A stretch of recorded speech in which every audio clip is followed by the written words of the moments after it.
You know, I've been around long enough to know that there are days in the life of a nation. Quiet days, loud days, days that feel ordinary. And then there are the days that change everything. February 28th, 2026 is one of those days. And most people, the honest truth is most people haven't fully grasped yet what happened today, or what it's going to mean for this country, and for the world in the weeks and months ahead. Now look, I woke up this morning like a lot of you did, and the first thing I saw was a Truth Social post from President Trump declaring that Ayatollah Ali Khamenei, the supreme leader of Iran for over 36 years, is dead. Killed, he says, in a joint US-Israeli military operation called Operation Epic Fury. He called Khamenei one of the most evil people in history. Those are his words. Let me tell you something.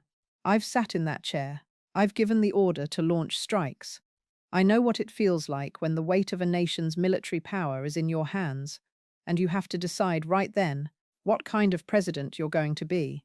And I can tell you those decisions, they don't just define a presidency, they define a generation. So what I want to do today is walk through this with you, not with panic, not with celebration, but with the kind of honest, clear-eyed thinking that moments like this demand from all of us. Because this isn't just about one man in Tehran. This is about congressional authority. This is about whether we still believe in the institutions that make us who we are.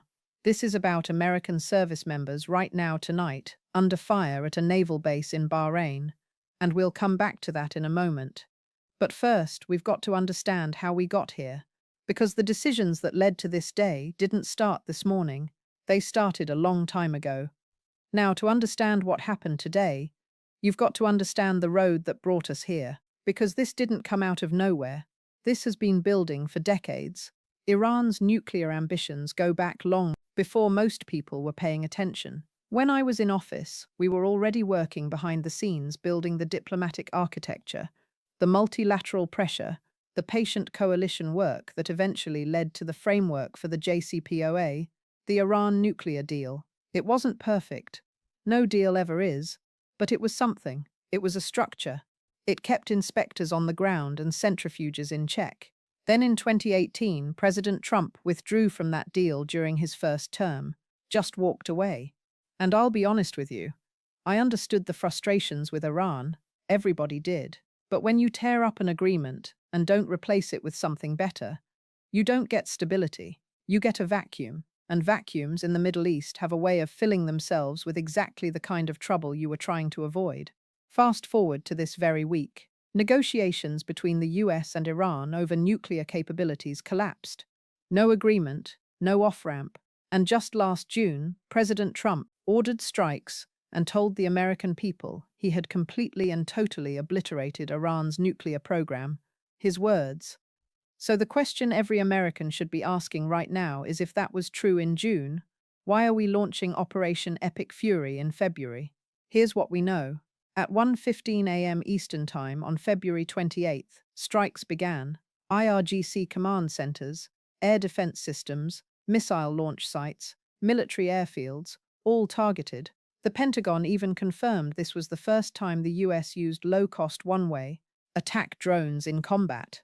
This was not a limited operation. This was a full-scale campaign. We've got to remember something I learned the hard way dealing with Iraq, North Korea, the Balkans. When diplomacy fails, or when a president stops believing in it, the military option starts looking like the only option. And that, historically, is where the trouble begins. Now, let me walk you through what we actually know. Because in moments like this, facts matter more than anything. And the facts are moving fast. President Trump posted on Truth Social that Ayatollah Ali Khamenei is dead. His exact words, Khamenei, one of the most evil people in history, is dead. This is not only justice for the people of Iran, but for all great Americans and those people from many countries throughout the world that have been killed or mutilated by Khamenei and his gang of bloodthirsty thugs. 4 Israeli security officials briefed on intelligence confirmed that an airstrike hit Khamenei's compound in Tehran directly. But here's where you have to pay close attention. Iran has not confirmed it. The Iranian foreign minister went on record saying both the supreme leader and the president are alive. Now that could be denial, it could be fog of war, but it could also be something else entirely. And we'll come back to that. In a phone call with NBC News, Trump said the people that make all the decisions, most of them are gone, and that a large amount of leadership was killed. He said the bombing campaign could last a week or as long as necessary. And then he said something extraordinary. He urged the Iranian people to seize their government, telling them, "It will be yours to take. This will be probably your only chance for generations." Now here's what happened next, and this is where things start to get complicated. Iran did not sit still. Within hours, Thran launched retaliatory missile and drone strikes at US military installations across the Middle East, the Fifth Fleet headquarters in Bahrain, bases in Kuwait, Qatar, the UAE, and Jordan. At least 5 people are dead. Videos show missiles striking near the heart of America's naval presence in the Gulf. Let me tell you something. When you order strikes of this magnitude, you have to know the response is coming. The question isn't whether they hit back. The question is whether you were ready for what comes after, and whether you had a plan that goes beyond the first 24 hours. Now, let me get personal for a moment, because I think this part matters more than people realize. I have ordered military strikes. In 1998, I ordered Operation Desert Fox, 4 days of sustained bombing against Iraq. I ordered cruise missile strikes against al-Qaeda targets in Sudan and Afghanistan after the embassy bombings. I authorized the NATO air campaign in Yugoslavia to stop ethnic cleansing in Kosovo. Every single one of those decisions cost me sleep. Every single one of them I made in consultation with my national security team, with legal counsel, and with serious, sober awareness that American lives and the lives of innocent people abroad hung in the balance. Now look, I'm not saying a president can't act decisively. Sometimes you have to. The world doesn't wait for perfect conditions. But there is a difference, a profound difference between a president who carries the weight of that decision and a president who seems to celebrate it. President Trump launched Operation Epic Fury without congressional authorization. He announced it in a video posted from Mar-a-Lago. He declared the supreme leader of Iran dead on Truth Social before any official government confirmation had been issued. And in his phone call with NBC News, when asked about Iran's next leader, he joked, and I want you to hear this. He said that at some point the Iranians would be calling me to ask who I'd like, and added he was only being a little sarcastic. Let me tell you something. When you are the President of the United States and you have just ordered the killing of a foreign head of state, sarcasm is not an option. That is not a moment for showmanship. That is a moment that demands gravity, precision, and the kind of moral seriousness that tells the world and your own citizens that this was a last resort, not a first instinct. And then there's the call for regime change. The President of the United States went on social media and told the Iranian people to seize their government. Now, I understand the impulse. The Iranian people have suffered enormously under that regime. The protests of 2022, the courage of young Iranian women, that was real and it mattered. But we learnt something in 2003 that we should never forget.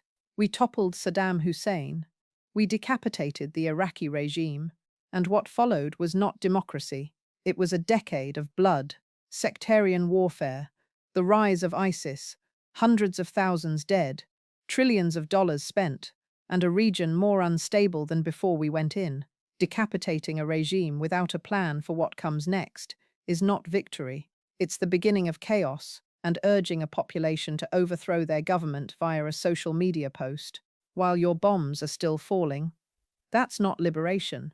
That's improvisation on the most dangerous stage in the world. Now, I want to talk about something that doesn't get enough attention in moments like this, and that's the Constitution.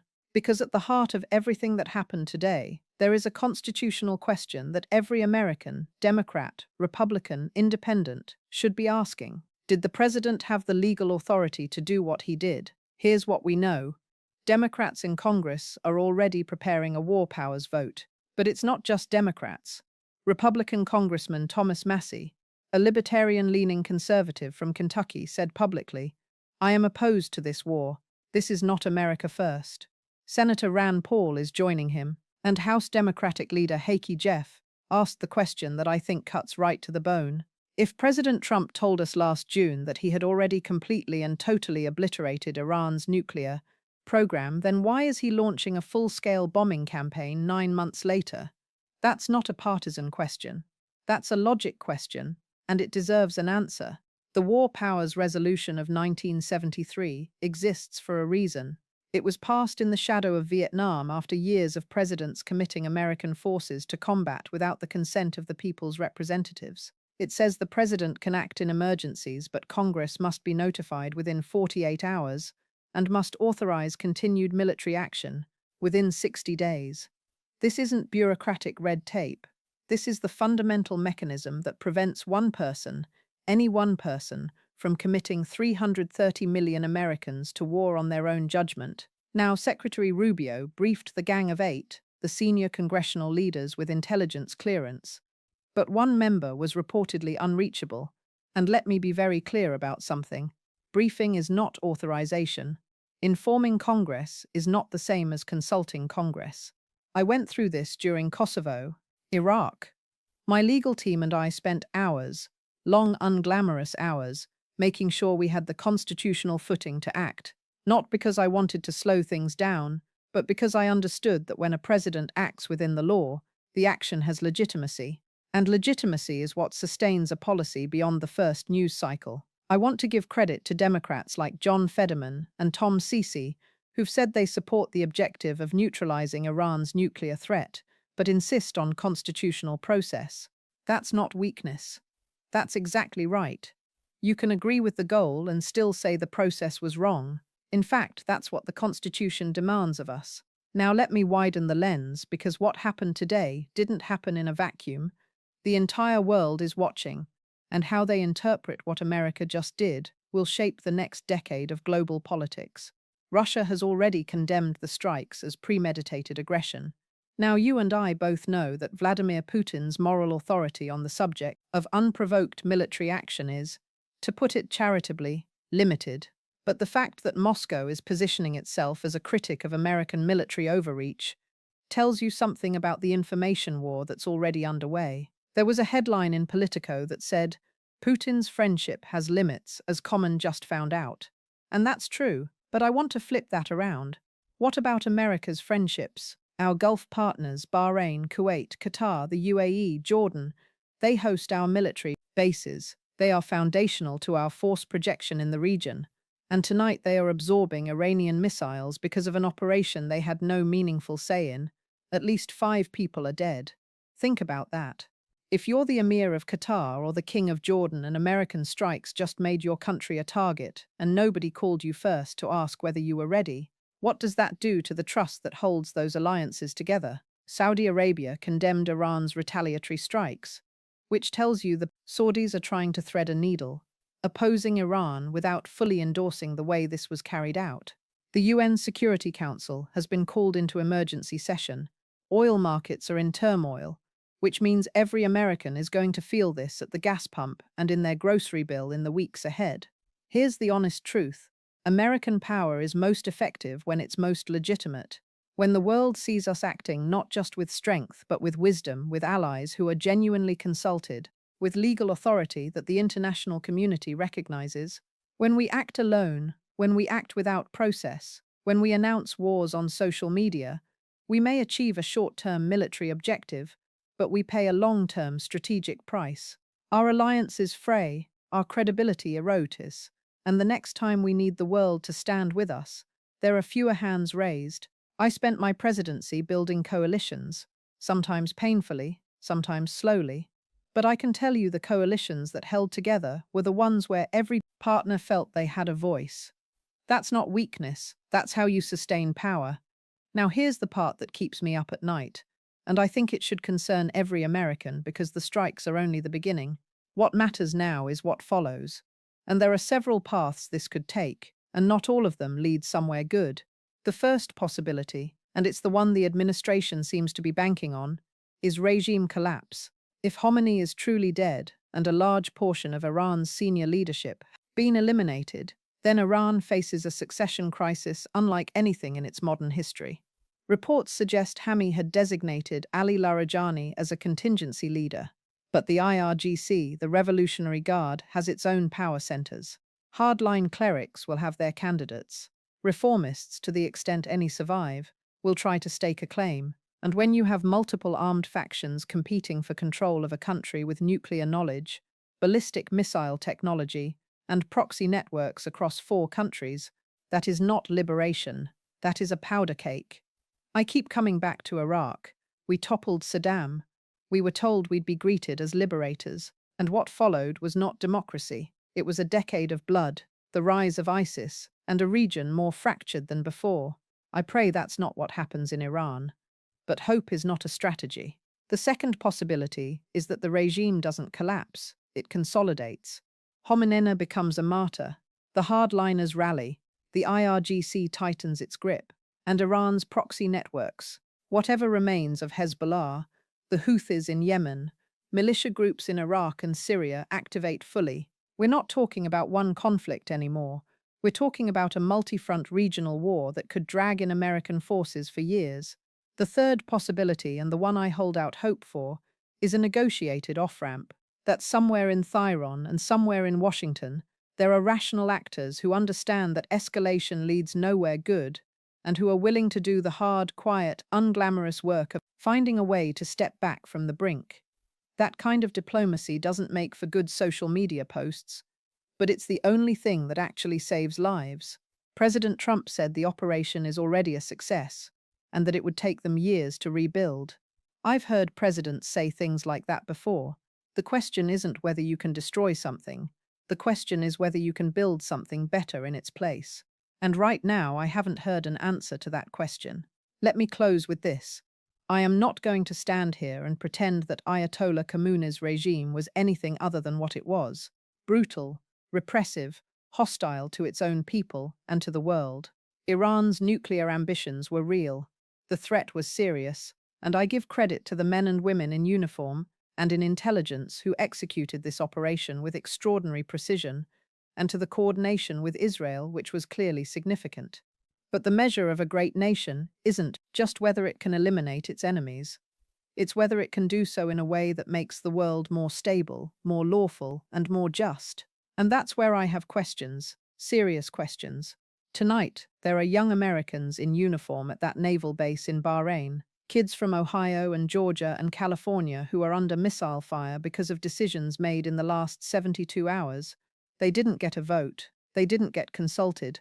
They serve because they believe in this country, and they deserve leaders who exhaust every option before putting them in harm's way. And I think about the Iranian people.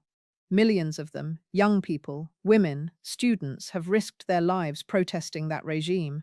The 2022 uprising, the Woman Life Freedom Movement, that was their courage, their blood. They deserve self-determination. They deserve the right to choose their own future. But self-determination means exactly that. It comes from within. It is not regime change imposed from the outside at 1:15 in the morning by another country's bombs. So here's what I'm asking of every American tonight. I'm asking you to pay attention. I'm asking Congress, both parties, to assert its constitutional role, not next month, now. I'm asking the administration to present a plan, not a social media post. A plan for what comes after the bombs stop falling, and I'm asking all of us to remember that democracy is not a spectator sport. It requires every single one of us to stay engaged, stay informed, and hold our leaders to the highest standard, especially when the stakes are life and death.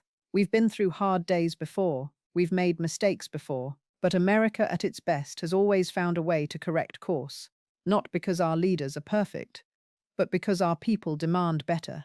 That's the thing about this country. The power was never really in the Oval Office. It was always with you. God bless the men and women in uniform. God bless the people of Iran who want to be free. And God bless the United States of America. May we always be worthy of the power we